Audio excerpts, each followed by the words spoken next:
día de hoy nos va a hablar de esto, el GRB 170817A, que fue el GRB el cual tuvo asociada la onda gravitacional. Entonces, pues ahí está el título. Adelante, Diego. Bueno, entonces, el título está un poco largo. Ya. Entonces vengo a platicarles de una serie de estudios que llevamos realizando Davide, Rosalba, Brian, Mateo, Ricardo, Bruno y Jared, pero Jared solo estuvo en un artículo. Pero es como una serie de estudios en los que estamos involucrados, todos estos, y centrado en la emisión electromagnética asociada al destello de rayo gamma, a la onda gravitacional. Entonces no quiero decir destello de rayo gamma porque los voy a estar sesgando desde un principio. Pero bueno, entonces la emisión electromagnética, y vamos a ver qué es esto de GRB corto estratificado, porque de verdad ha generado una cantidad de confusión tremenda. Pero eso sí, ¿se quieren ir? La conclusión es que esta emisión electromagnética asociada a la onda gravitacional del 17 de agosto del año pasado, a partir de nuestros modelos puede ser explicado por un GRB corto bastante común, simplemente visto fuera de eje. Entonces, si tienes prisa, Chucho, ya te puedes ir. Bien, entonces, antes que nada, me voy a dar una introducción bastante amplia de la onda gravitacional del 17 de agosto y de cómo se detectó su emisión electromagnética, porque no se ha tocado. La primera vez fue justo como hace 6 meses, en la conferencia de prensa en la que estuvo Alan, William y Magda. Y que yo sepa, simplemente se ha vuelto a tocar hace como 2 semanas, cuando William dio una plática de difusión sobre este fenómeno. Entonces me parece totalmente pertinente enfocarnos en la onda gravitacional y en el GRB. Entonces, ahí voy. Bueno, ya todos sabemos esto, un destello, y perdón, suelo usar acrónimos en español, entonces en vez de GRB voy a estar poniendo DRG, destello de rayo gamma. Entonces, si tienes la suerte de que tu satélite está observando en esa región del cielo, la detección de un GRB o destello de rayo gamma es sumamente notoria. Y me encanta decir que después del Big Bang son la emisión electromagnética más luminosa que hay. Ahí.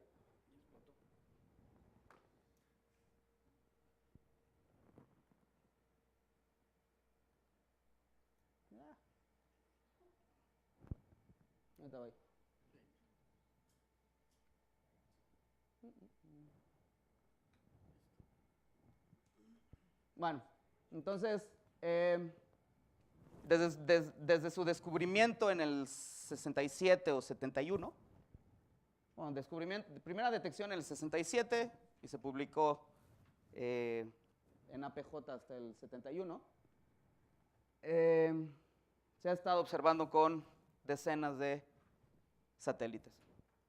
Aquí en específico presento uno de los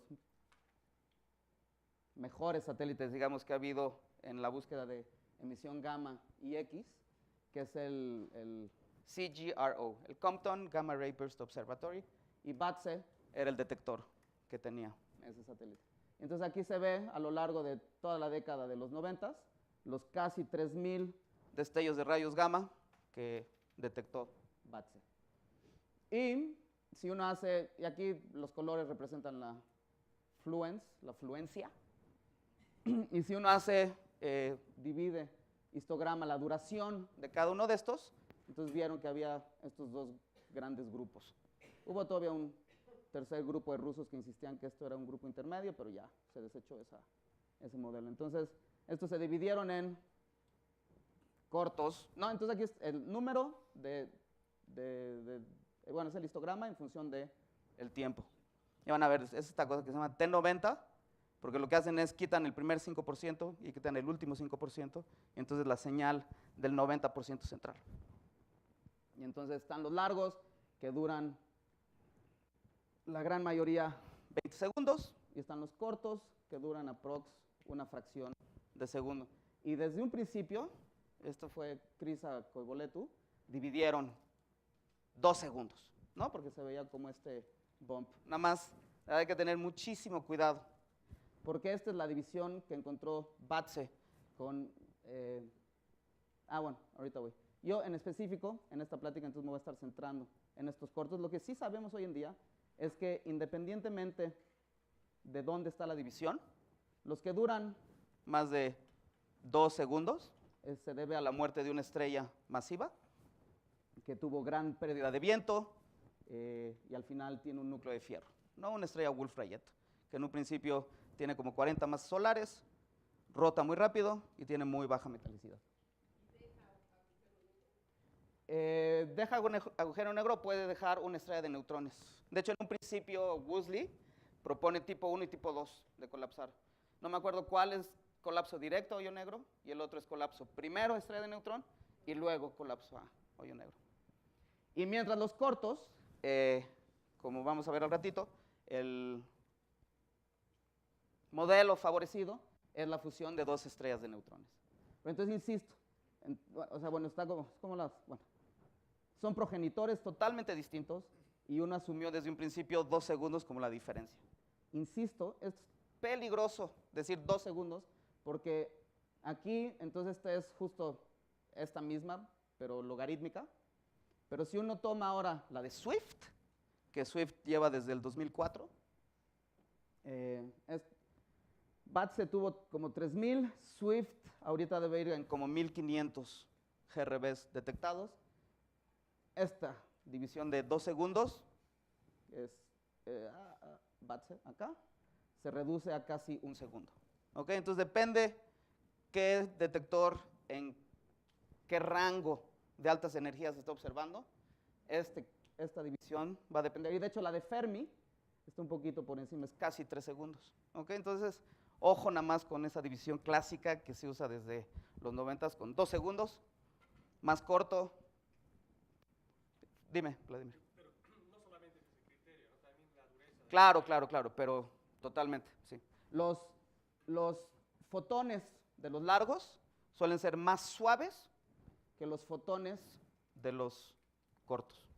Y entonces está este long soft, short hard.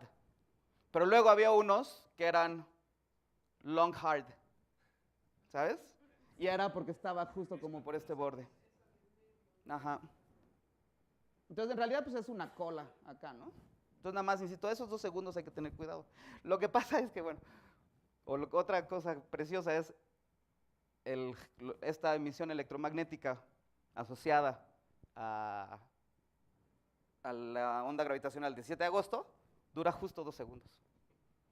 ¿Ok? Bueno, otra cosa también que hay que tener muy en cuenta es, entonces estos eran los del Compton Gamma Ray Burst Observatory, estos son los Swift, mira, son 1200 al día de hoy. Y aquí están los de Fermi. Los largos, al ser largos, son mucho más fáciles de observar, de detectar para estos satélites. Entonces, por eso hay un sesgo numérico, digamos, porque el satélite logra todavía girar y detectar el largo. Para los cortos, no logran girar tan rápido. Entonces, al día de hoy, más o menos, hay como 5000 destellos, o bueno, GRBs largos y como 1000 GRBs cortos.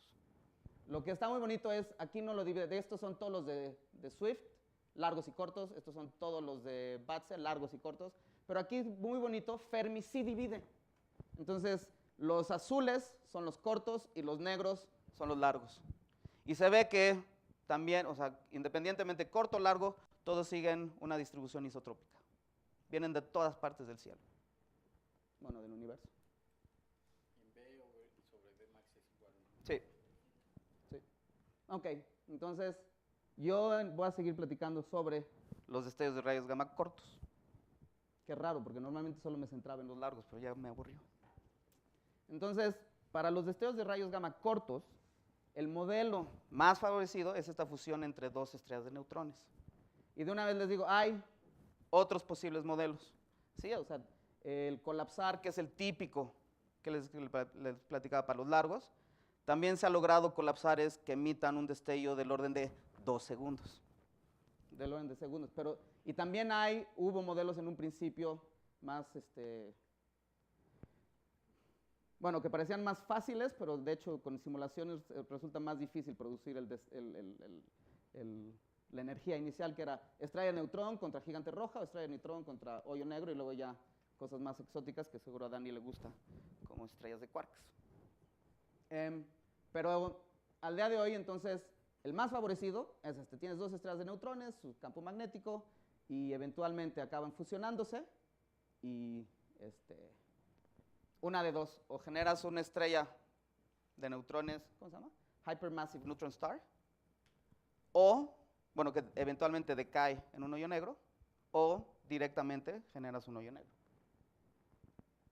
Ok, entonces, desde mediados de los 2000, Stefan Roswog y su grupo, Daniel Price era su postdoc en ese entonces, se está estudiando estos progenitores. Entonces, para todo aquel que no haya visto estas hermosísimas simulaciones, aquí están presentando bueno, este es la estrella de neutrón cortada, y está mostrando el campo magnético. Y lo que demostró Stefan desde este entonces es cómo en la zona donde se está fusionando y donde están las colas, el campo magnético incrementa muchísimo, hasta como casi lo que un magnetar, ¿no? 10 a la 14, 10 a la 15 Gauss. Y mientras, el grupo de Luciano Rezzolla, en este del 2011, tiene una más reciente, aquí están presentando cómo se forma el disco de acreción, y luego tienen un campo magnético acá. Se ve, y aquí había además, si mal no recuerdo, el cian eran neutrinos. Entonces aquí hay snapshots de este estudio en el que se ve cómo van fusionándose, cómo el campo magnético incrementa un montón, y aquí ya tienes el objeto central final, que insisto puede ser una estrella de neutrón de hasta, no sé, 2.5 masas solares, 3.2, algo así, o directo un hoyo negro. Y aquí lo que está precioso del de Rezzolla es, entonces aquí se ve cómo el campo magnético incrementa, y aquí ellos de hecho logran pintar las líneas de campo magnético. Otra vez, esta es evolución temporal, y al final, aquí en verde está la parte central más densa del disco de acreción, y se ven estas líneas blanquitas acá, que esas son las líneas de campo magnético. Entonces como que se tiene lo que llaman como el funnel para lanzar el primer, o el GRB, pues. Pero ese mapa es densidad, ¿no? ¿Perdón? El amarillo es densidad. Lo único distinto a densidad aquí es lo blanco, que es las líneas de campo magnético. Bueno, amarillo, o sea, todo cosa.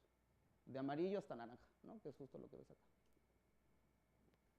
Ok, y también muy bonito porque ya todos pues esperábamos ondas gravitacionales. No se habían detectado todavía en ese entonces, pero era cuestión de tiempo. Entonces, en los dos estudios calculan ¿cómo se llama? La firma gravitacional de estas dos interacciones. Entonces ya sabíamos, digamos, por eso era tan favorecido la fusión de las estrellas de neutrones, porque involucraba ondas gravitacionales. Entonces, y también para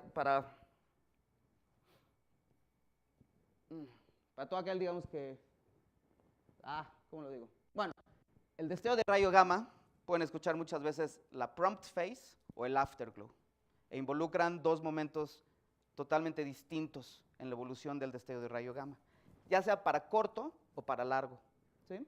Entonces, nada más, una de dos, o aquí tuviste, de hecho aquí está lo que se llama el colapsar, que este era para los largos, y en el centro tienes estrella de neutrones o el hoyo negro, o para el caso de los cortos, tienes la fusión de las estrellas de neutrones. Y esto es lo que se llama el motor central. Y más o menos pues está, qué sé yo, unos 10 kilómetros, o del orden de 10 hasta como 13 kilómetros, dependiendo si tienes una estrella de neutrones o no. Y toda esta parte, sobre todo cuando tienes el colapsar para los largos, mide como más o menos como el Sol. Y luego van a ver, está esta parte. Entonces, aquí estás emitiendo esta emisión electromagnética en un jet colimado. Y se va a dividir, ya sea en la fase pronta o en la fase tardía, afterglow, ¿no? Entonces, lo importante es, todo esto es a partir del modelo del Fireball de Piran y Sari y Nakar. Y básicamente lo que dice es, mete aquí un... Es que no me gusta, no es ni un fire, ni es un ball. No sé por qué le llamaron así. Entonces, mete muchísima densidad acá, muy caliente, y vas a estar emitiendo estos choques, ¿no? Van a estarse lanzando adentro estos choques internos. Y una de dos, o porque el choque interno inicial está barriendo material, y entonces por eso se frena, o porque el segundo lleva un factor de Lorentz más rápido, más grande que el primero, se encuentran. ¿Ok? Y eso es, por eso se llama choques internos. Entonces el chiste es, cuando la onda de choque secundaria alcanza a la primaria, que insisto, puede ser o por estar barriendo material o porque es más lenta, se encuentran y es ahí donde se emiten los primeros fotones en gamma. ¿Sí? Y de hecho, pero en un principio es ópticamente grueso. Entonces tiene que seguir expandiéndose para hacerse ópticamente delgado y más o menos resulta ser del orden de 10 a la 12, 10 a la 13 centímetros esta distancia. Entonces ahí es cuando salen estos primeros fotones gamma. Y luego, ¿no? Entonces estas dos ondas se quedan pegadas y entonces tienes esta superficie de trabajo que se mueve ya solita sobre el medio interestelar, como intentan demostrar acá. Y es esa working surface la que luego genera las siguientes contrapartes. Y esto es el afterglow. Y entonces ahí se ve X, UV, óptico, infrarrojo, hasta radio. Y los 2 segundos es lo que tarda en hacerse ópticamente delgado. Exacto. Son esos primeros fotones que salen de acá. Y luego, ok. Entonces nada más tengan ojo porque en unos modelos que les voy a platicar estamos explicando la fase pronta, que es para explicar, digamos, la parte gamma, y en otros modelos nos movemos a la parte tardía para explicar sobre todo óptico y radio. Oye, Diego, ¿el material que barre es medio interestelar? Pues una de dos, o es el medio interestelar y uno considera que es constante, o es medio, digo, sobre todo aquí súper cerca, hubo tanta pérdida de masa que entonces va como 1 entre R cuadrado. Entonces depende cómo quieras modelar. 1 entre R cuadrada. Entonces, pues... ¿Son estrellas de baja masa? Entonces no. No, pero ojo, para generar el GRB necesitas, desde los primeros modelos de Wolseley y Heger, necesitas estrellas muy masivas, muy exóticas.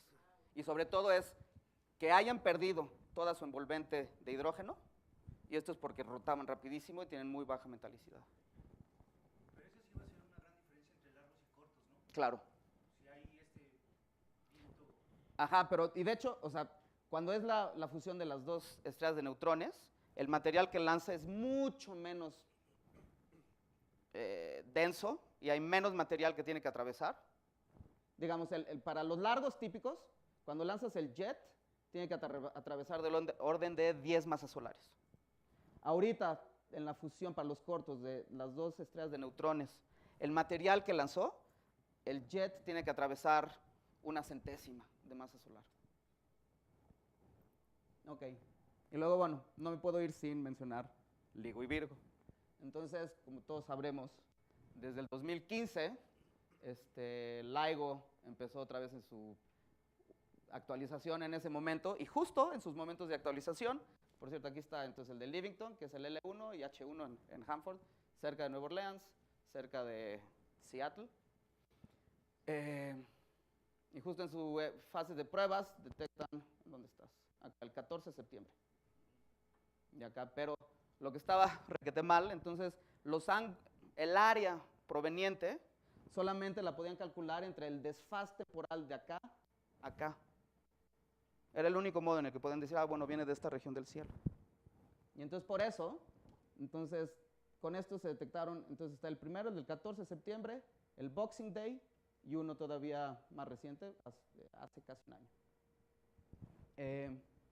Pero vean las áreas que cubren, ¿no? Son como 900 grados cuadrados, enorme.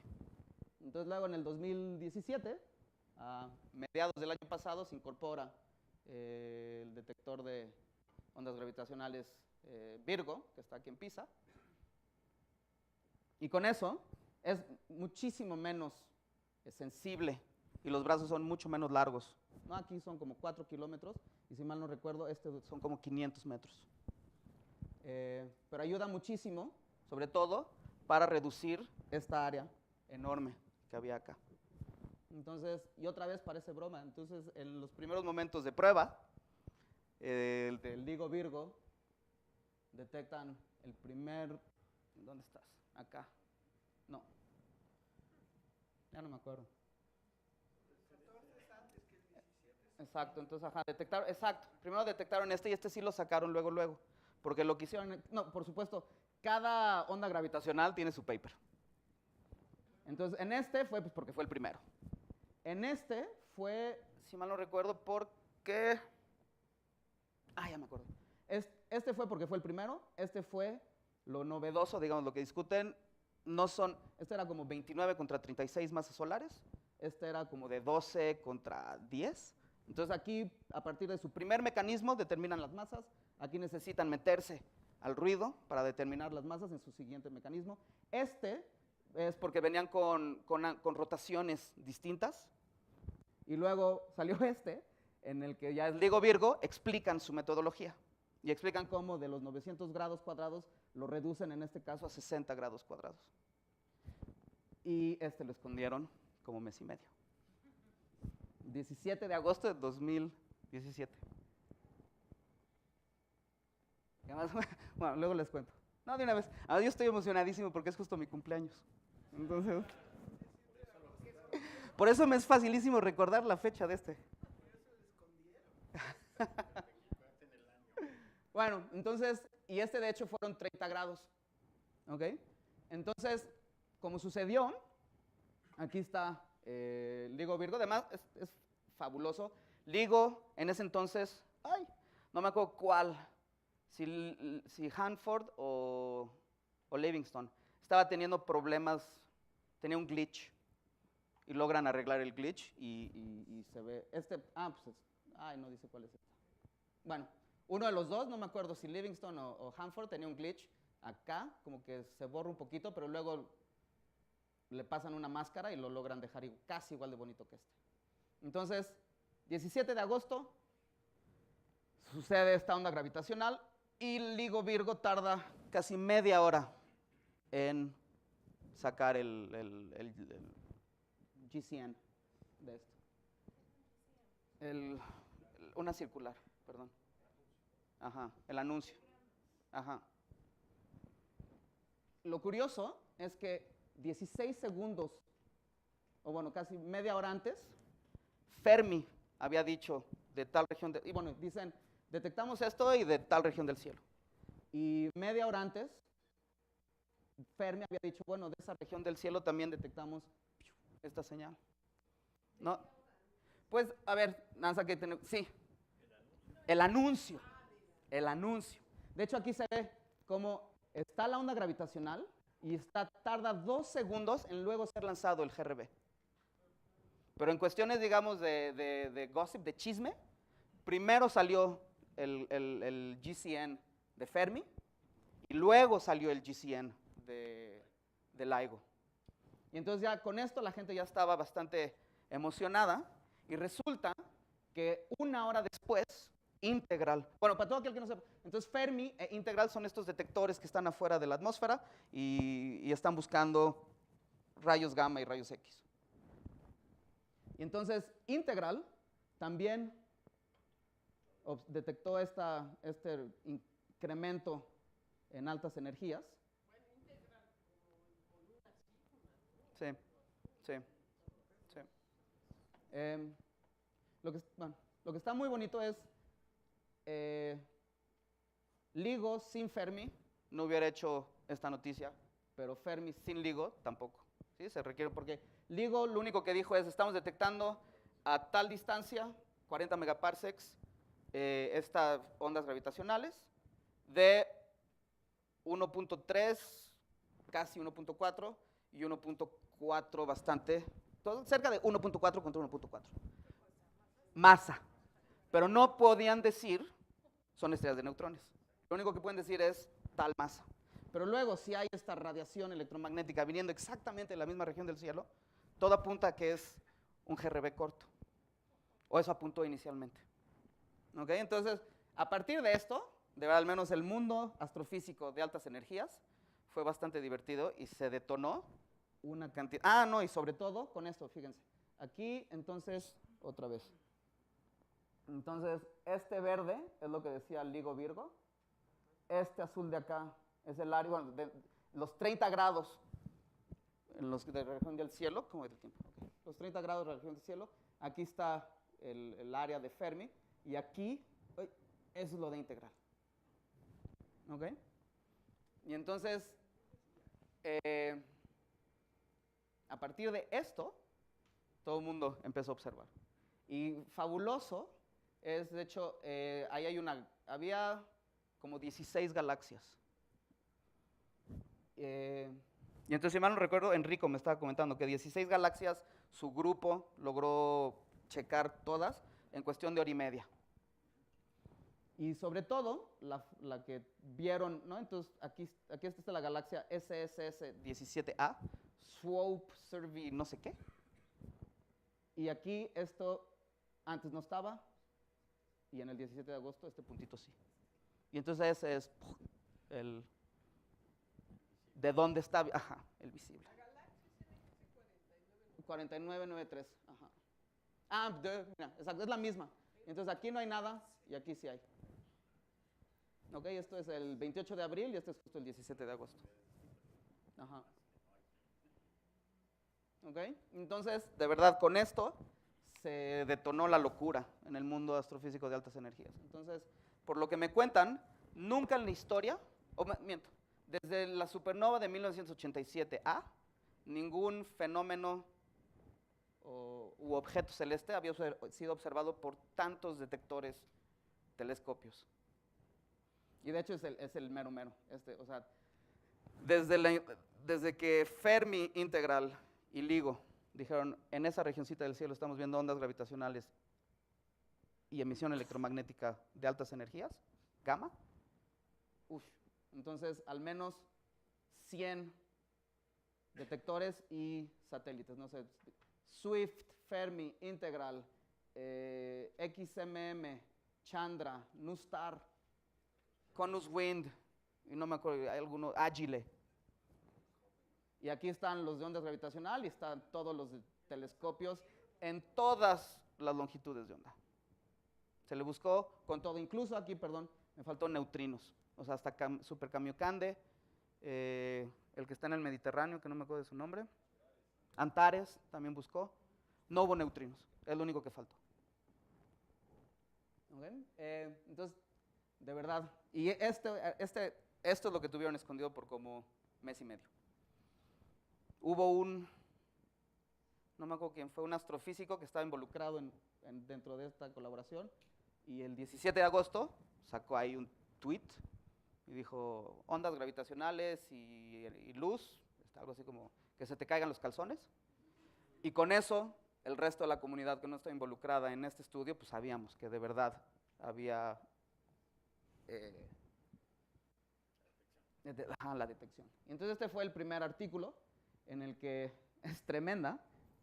Hay 953 instituciones involucradas y aproximadamente, no los conté, pero son como 3,000 autores.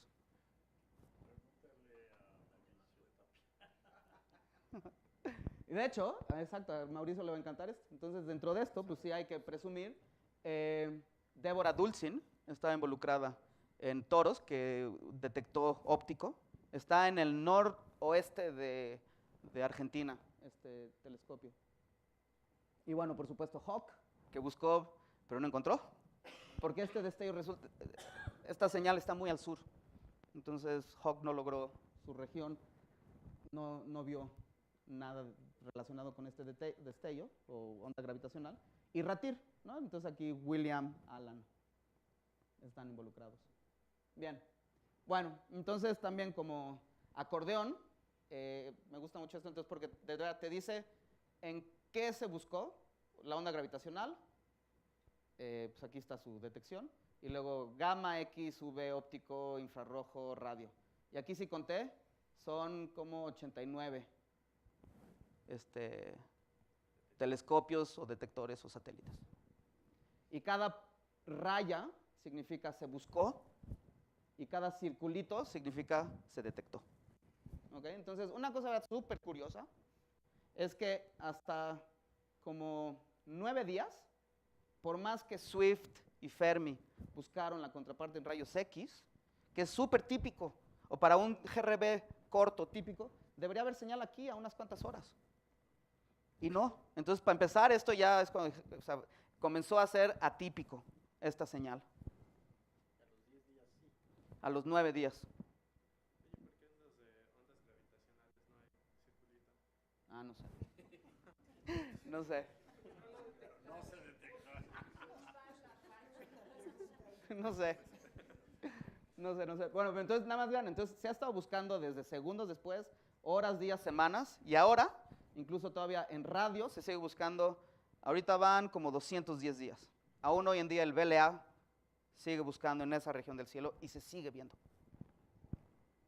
Ok, entonces, es lo que les digo, no se vio nada hasta como 9 días, pero mientras, este es de hecho es la detección en óptico del grupo de Enrico, que fue SWOPE, que apenas como a las 11 horas. No acabo de entender por qué Australia no vio antes que todos. No sé si no estaban listos. No, es que justo no, ya era de noche. Ajá, cuando esto y por eso estos tuvieron que esperar 11 horas para que les llegara a ellos luego. No sé si no estaban listos, porque ya después sí, Australia entra al juego. No sé. Entonces, y lo que les digo, entonces estos tres a mí me interesan, X, óptico y radio, porque estos van a estar ligados a esta emisión electromagnética. Porque para complicar más el asunto, esto no solo es onda gravitacional con emisión electromagnética, sino resulta que hay dos cosas que están emitiendo emisión electromagnética. La famosa kilonova y, a mi parecer, un GRB.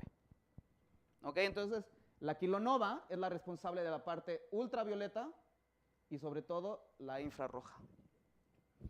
Que no me voy a centrar en la kilonova, pero sí la menciono rápido. Entonces, conforme se van fusionando las estrellas de neutrones, ¿no? Entonces tienen aquí ya sus brazos. Y estos brazos, o aquí ya, digamos, el disco, es tan denso, es tan caliente y hay decaimiento radiactivo.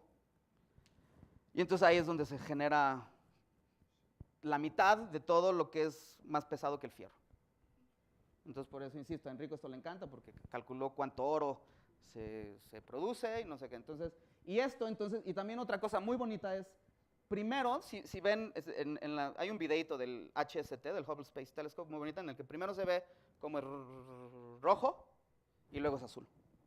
Y eso se explica porque este disco emite en rojo, no soy especialista en kilonovas, y luego se genera además un vientecito, un vientezote, que esto emite azul.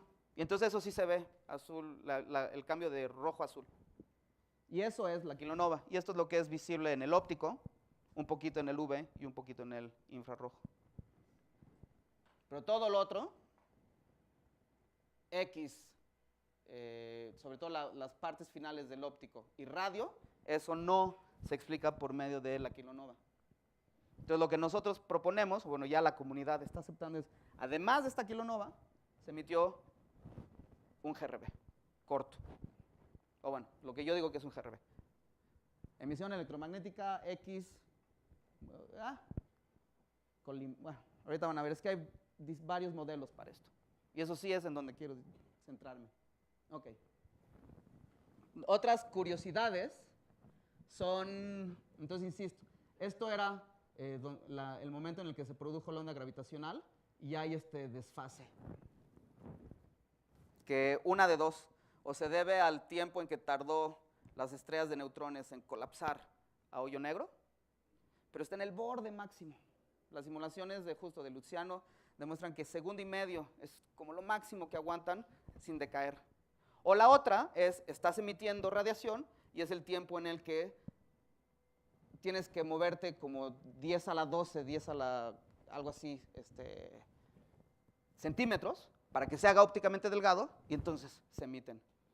¿Okay? Entonces puede ser el tiempo que tardó en convertirse de estrella de neutrones a hoyo negro, o el tiempo que tardó en volverse ópticamente delgado y emitir. Ok. Pero entonces todo el mundo veía esto y decía, qué emocionante, pero cuando ya uno ve bien los detalles de esta parte X, resulta ser una cosa totalmente atípica. Entonces, a ver, todos estos, azul es largo y amarillo es corto, son los GRBs que Fermi ha logrado detectar y a los cuales se conoce el corrimiento al rojo. Perdón, sí. Entonces esto es E-ISO y esto es L-ISO. Y luego lo verde, esta cosita de acá, ok. E-ISO en función del corrimiento al rojo, L-ISO en función del corrimiento al rojo. Y esta cosa verde es el threshold que Fermi podría, el threshold de Fermi. Y si ven, entonces, largos, cortos, pum, y aquí está el 1708. Aquí abajo. Es justo esta E-ISO, está del orden de 10 a la 46 ergs. Que eso es 1, 2, 3, 4 o 5 órdenes menor que lo típico para los cortos. Y para la L-ISO resulta también 1, 2, 3, 4, 5 órdenes por debajo. La L-ISO aquí está 10 a la 47. Entonces resulta totalmente atípico, totalmente subluminoso. Bueno, súper subluminoso. ¿Ok? Entonces, aquí es cuando salieron N cantidad de modelos. Entonces, va a haber 4 cosas sumamente atípicas de esto. 3 o 4, ya no me acuerdo. Entonces, bueno, tengan en mente la energía y la luminosidad isotrópica son sumamente bajas. Otro detalle es el que ya les contaba. Tardó 9 días en ser visto por Chandra. Y desde los 9 días es visible. ¿Sí? O sea, hay al menos 10 observaciones de Chandra, una de XMM, y está ahí. De hecho es esto. Entonces, fíjate, entonces esto es lo que vio Chandra, esto es lo que ha estado viendo, Madre Santa, no sé cuál telescopio es este. Y esto es el VLA. Entonces,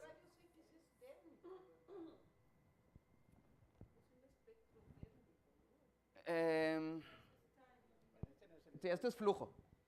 Pero eso es tiempo. Ajá. Es energía. Ajá. Hay unos que dicen que sí es térmico para la parte pronta, pero aparte el afterglow es totalmente sincrotrón. Entonces, la otra atipicidad es que esto sigue incrementando. Aquí estos datos de Margutti son hasta 100, aquí son, bueno, pero todavía hay un par más de puntitos acá, hasta 165 días, y sigue incrementando, tanto en radio, como en óptico, como en X. Y eso es también totalmente atípico. Entonces, la pregunta, entonces tuve esas 3 atipicidades. Entonces, la pregunta que nos propusimos, David, Rosalba, Mateo, yo, Bruno y Ricardo, es si esto puede ser explicado por medio de porque la gran mayoría de los modelos eran ahora totalmente distintos, ¿sí? Totalmente exóticos. Digo, para llegar a los 170 y tantos días, 165. ¿ya todos son exóticos los modelos? Pues sí, digamos, nosotros éramos los únicos que decíamos, puede ser explicado a partir del modelo típico de destellos de rayos gamma cortos, simplemente viéndolo de lado, y luego hubo otros que mucho más raros. Entonces, la pregunta es, ¿se necesita un nuevo sub? Propiedad importante es el ángulo, de alguna manera de determinar el ángulo del jet. No, ese se determinó a partir, sí, entonces, se cree que el primer ángulo que mencionó Abbott et al. Fueron 20 grados, pero ese ángulo ha ido variando entre 20 y 30. Ahorita justo voy a eso.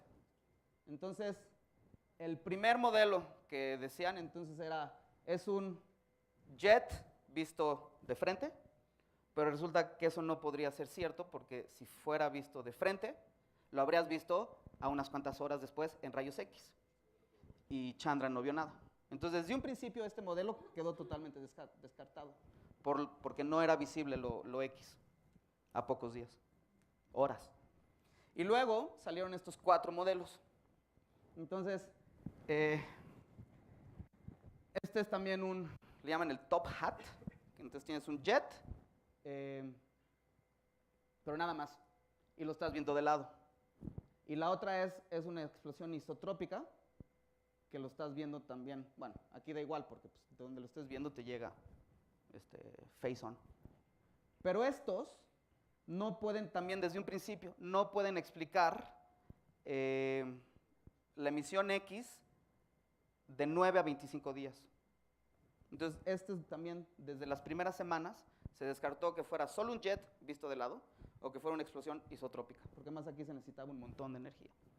Entonces estos se cayeron y quedaron estos 2. Pero desde un principio, es que de verdad aquí fue lo que me molesta, Abbott et al.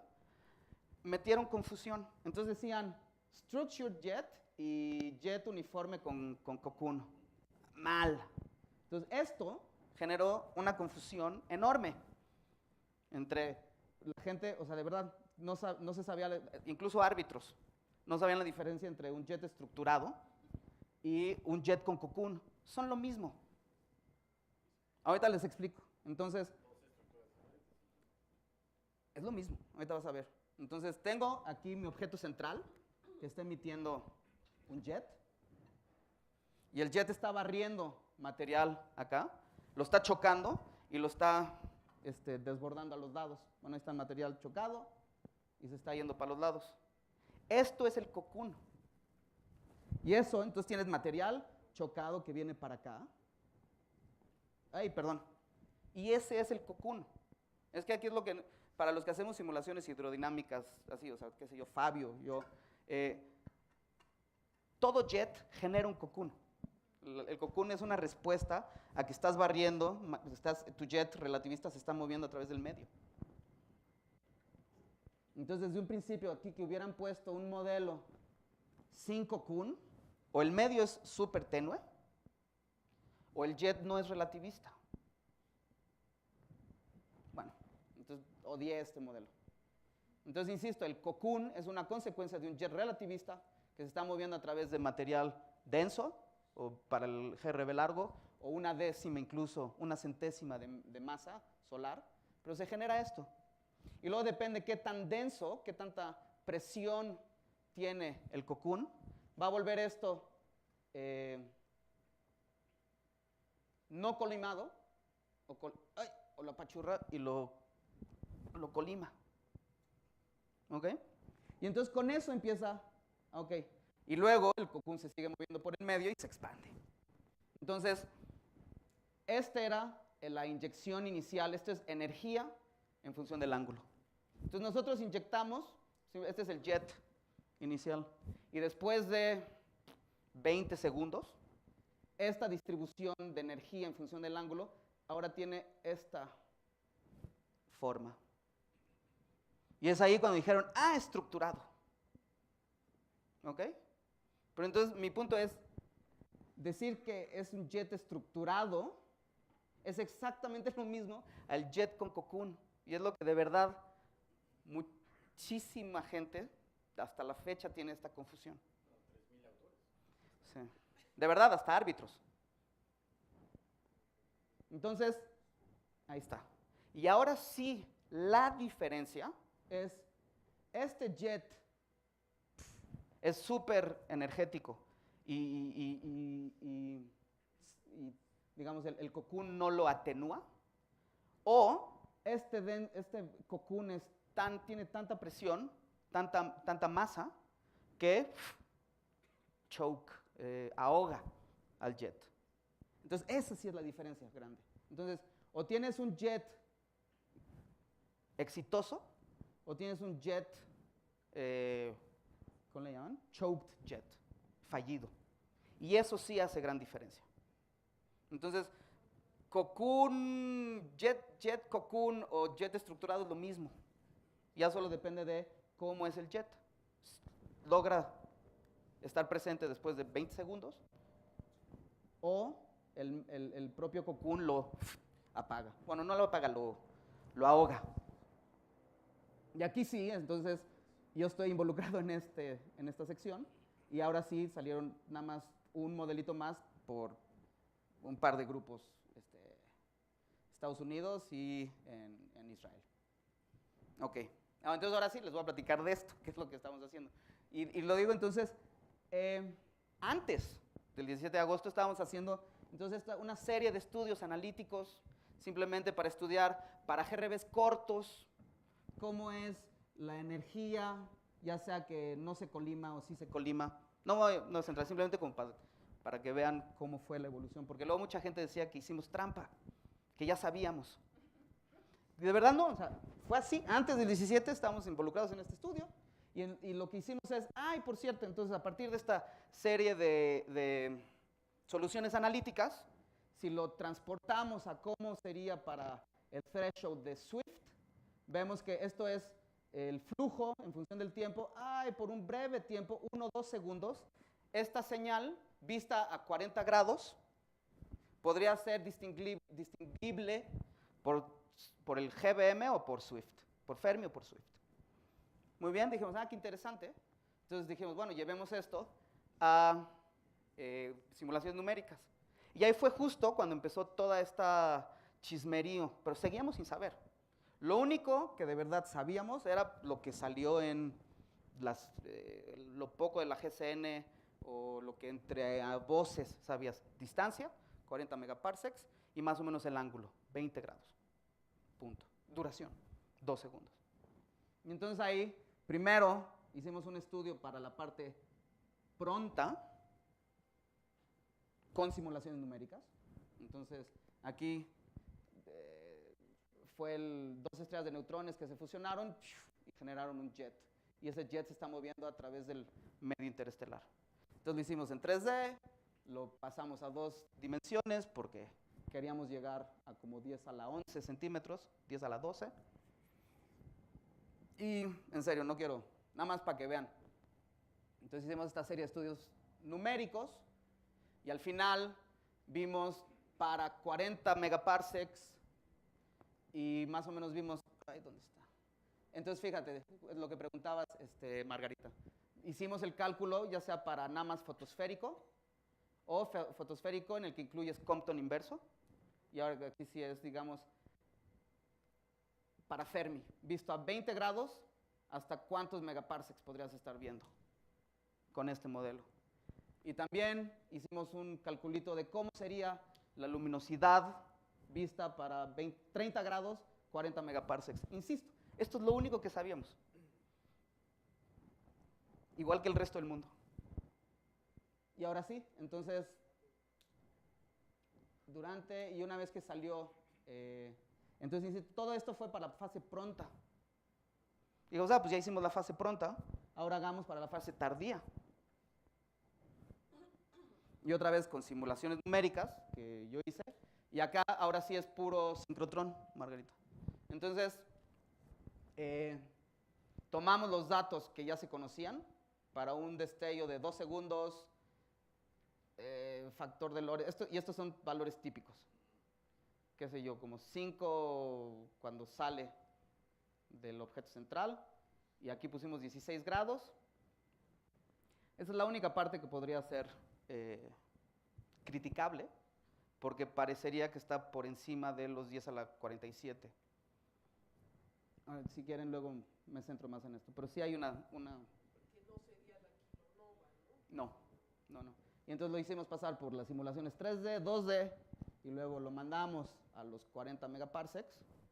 Y tenemos un codiguito numérico, MCMC, Monte Carlo, Markov Chain Monte Carlo, en el cual para emisión sincrotrón hay 5 variables. Entonces, es el ángulo de observación, las fracciones de energía que se va a los electrones, al campo magnético. Este es el perfil de los electrones, que es como menos 2.1, y qué tan denso es tu medio. Pero entonces, con el Markov Chain Monte Carlo, teníamos todas esas variables, y aquí, entonces les explico. Verdecito es 1 sigma, naranja 2 sigma, café 3 sigma. Y en teoría esto es color, bueno. Y el rosa es el best fit, el mejor ajuste. Y entonces, pues así digo, para los que tomaron ahora el curso con Luis Aguilar, esto es justo más o menos siempre, para tus Markov MCMC te da este tipo de matrices. Ok, y entonces, más o menos, el mejor, estamos cerca de 30 grados, y aquí están, ¿qué más se puede saber? El medio interestelar, ¿dónde estás? Estamos como 10 a la menos 2 densidad de partículas. Que este específico fue para cuando teníamos los datos hasta 120 días. Eso, gracias. Hasta 160 días. Es que ahora acaba de salir uno a 200, pero ya lo tiene el árbitro, entonces no podemos modificar esto. Sí. También dice 2018. Sí. Perdón. No. Ya también hice eso. Que estoy pensando en mi cumpleaños de meses que vienen. Perdón. Ajá. Entonces, y ahora, otra vez para este puntito rosa, es esta curva rosa que está acá. Verde es 1 sigma, naranja es 2 sigma, café es 3 sigma. ¿Pero sigma de qué? ¿De las simulaciones? Sí, sigma de simulaciones, sí. Entonces, y así, entonces, ¿se ve esto está disminuyendo o no? Ya se sabe. Parece que es un plató. Que ya alcanzó el máximo, y una de dos, o que se mantiene constante un ratito o empieza a disminuir. Y también en el modelo que tenemos, explicamos, entonces el anterior era para X, no miento, este es para radio a 3, tenemos radio a 6, pero también tenemos X y también tenemos el óptico. Y entonces todo esto es consistente con esta parte 3, que se veía que incrementa por cientos de días y aparentemente ahora empieza a disminuir. No estamos seguros. Luego, lo que está bien, ok, les explico qué es lo que está sucediendo. ¿Cómo es que estamos generando esta forma? Entonces, esto es un efecto de, estás generando el jet, se genera el cocoon, pero Chucho lo está viendo a 20 grados. Entonces, lo primero que ve, exacto, depende con qué ángulo lo están viendo. Chucho en específico es la Tierra, y entonces está viendo la contribución primero del lateral del cocoon. Y es conforme luego el cocoon empieza a expandirse, a ser menos, a emitir menos, y entonces Chucho logra ver más al interior. Y entonces ahora ve la parte, tal vez no del mero jet, pero la parte más interior. Y conforme sigue pasando el tiempo, Chucho va a poder lograr ver hasta el mero centro del jet relativista, que es esto. A ver, para que entonces, aquí está el observador. Esta es la simulación que tuvimos. Acá se generó el jet, está viniendo para acá. Esta es, digamos, la parte el jet como tal, y todo lo otro es el cocoon. ¿Ok? Entonces, Chucho, entonces lo que hicimos es dividimos. Si estás viendo otra vez este C, bueno, según el ángulo, pocos grados, como hasta 5 grados, hasta 10 grados, hasta 30 grados, A, B, C, y luego D y E. Pero estas nunca pintan nada. Y aquí vemos cómo se ve el flujo en función del tiempo. Entonces, lo primero que se vio es esta parte C, que sí, pues es justo cuando estás a 20, 30 grados. Después de 10 días, empiezas a lograr ver la parte B, que es más al interior. Y nosotros proponíamos, si como a unos 100 días, vas a estar viendo la contribución de la parte A, que es ya la parte central. Y por otro lado, la D y E, pues siempre estaban afuera, entonces no pintan mucho en el flujo. Y con eso, de verdad, esta es la explicación. Por eso, esto es lo estructurado, pues.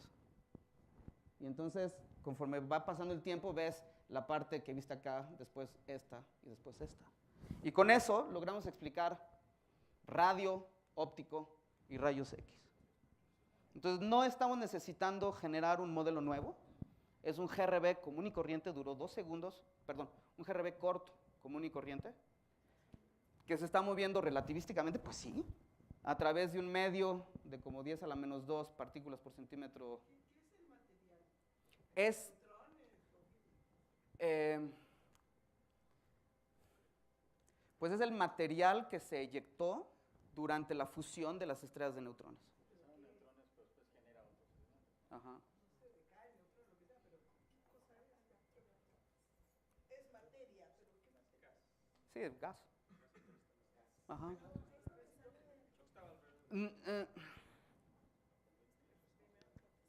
No sé si es hidrógeno o helio. ¿Ustedes cómo lo modelan? Lo modelamos constante ahorita. Ajá. Diego, si tiene campos magnéticos tan fuertes. No, pero ya vas a pasar a la parte de... Ya voy a acabar. Empezar con las preguntas. Ok. Entonces dejen acabo. Bueno. Entonces, en este mismo estudio, entonces este es nuestro estructurado y lo comparamos con los 2 modelos iniciales que les había dicho que no pintaban, que solo es el jet o que es la explosión esférica. Entonces el nuestro es esta parte naranja, que logra explicar, y otra vez estos 3 GHz. Y como ven, tanto el isotrópico como el verde, que es solo el jet, no se ajustan bien, insisto, sobre todo por esta parte. Entonces, por eso desde un principio se sabía que no. Lo que no podemos saber es, o bueno, lo que resulta también es, nuestro modelo es el jet estructurado exitoso. Pero el jet estructurado no exitoso también logra reproducir las observaciones. Entonces, y hasta el día de hoy, no hay todavía los datos suficientes para poder discriminar entre uno u otro. Entonces, al día de hoy estamos todavía... entonces, el grupo... Ustedes no están haciendo el fallido. Estamos haciendo el exitoso. Exacto.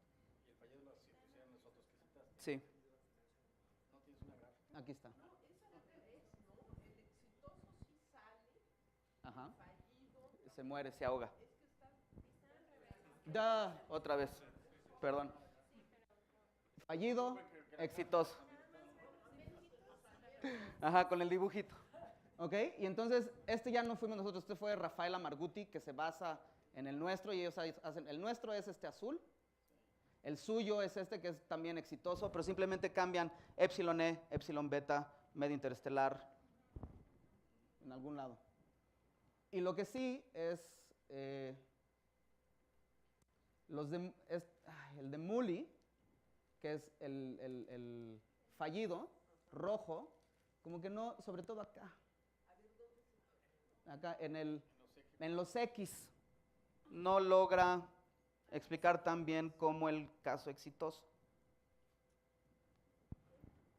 Entonces, a partir, no, en radio no es distinguible, y cualquiera de los 2 modelos podría explicarlo. Pero el nuestro no solo hace radio, sino además la parte de rayos X. Entonces, a partir de aquí, no sabemos, aquí podría ser que sí, de verdad el nuestro está funcionando mejor. Pero salió hace un par de semanas un estudio. Entonces, el de Rafaela era hasta 165 días, en algún lado lo dije. Y ahora está el de Dobby, que es hasta 200 días. Y el de Dobby dice que sí está disminuyendo. Pero, de verdad, no ha sido publicado estos resultados, son como polémicos, entonces no estoy seguro qué va a pasar. Pues el grupo previo, Rafaela Margutti, el Leonora Troya, no le creen. Como que están haciendo algo mal en su modelo, con lo cual salió. Ya había salido.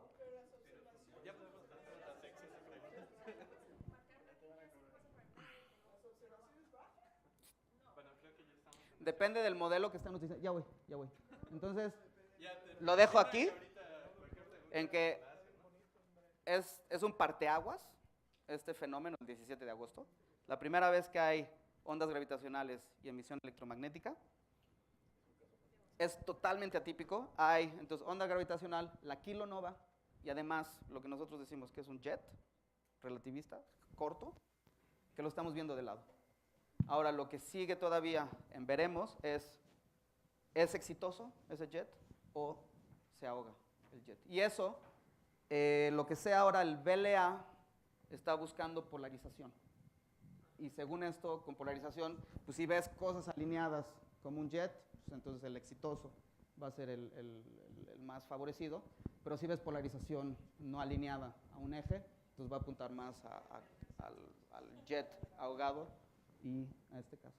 Entonces, ahí está, los dejo con esto que fue desde un principio la simulación que la NASA puso y está sumamente atinada. Entonces ahí, esa era la kilonova, ahí está el GRB y antes estaba la onda gravitacional. ¡Wow! Entonces se viene una revolución a partir de esto. Está padrísimo para los que hacemos GRB cortos. La diferencia se sabe el 17 de agosto porque es a los 360 días. Tienes que hacer reventón.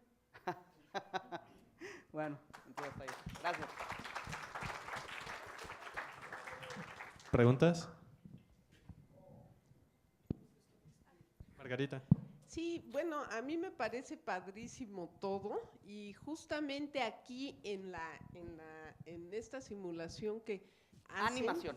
esta animación Sí. que hacen, o sea, la kilonova sería el azulito. No, entonces tienes, las estrellas de neutrones se fusionan. Ajá. A ver si lo logro parar.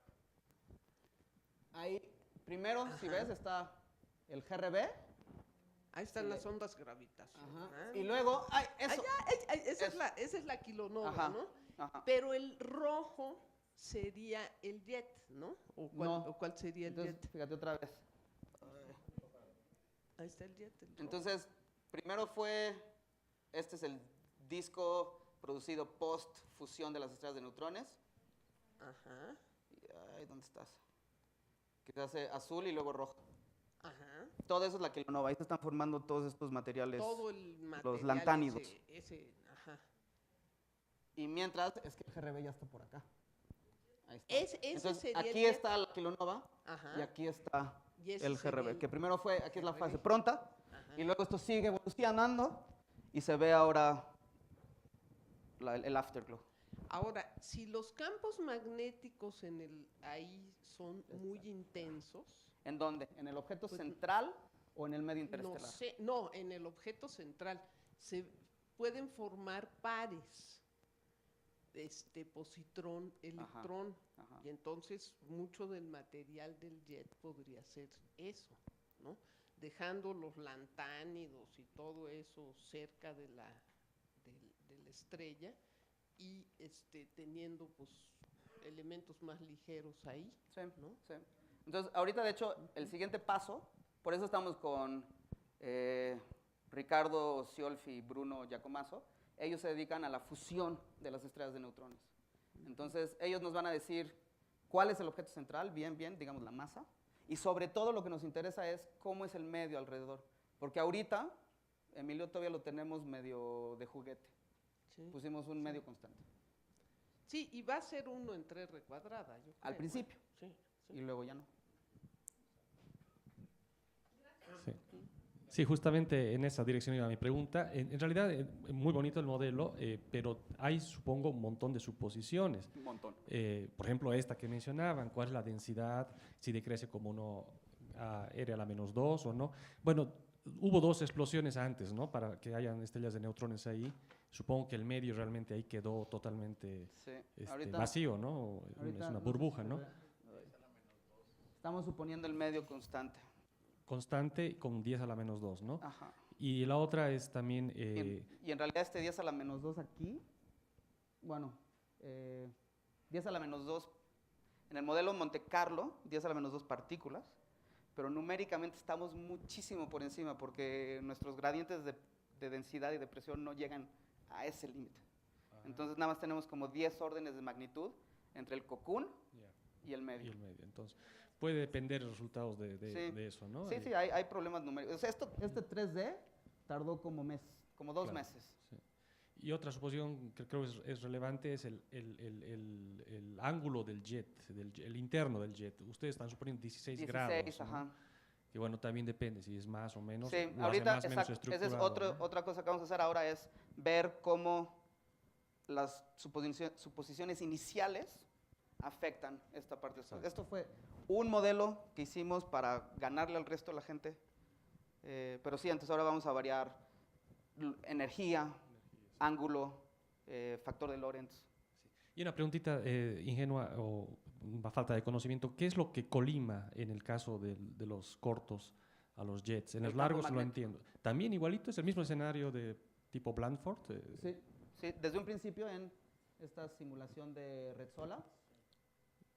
Y el campo magnético a su vez depende del momento angular alto que tiene el disco, supongo, ¿no? Sí, incluso aquí se ve.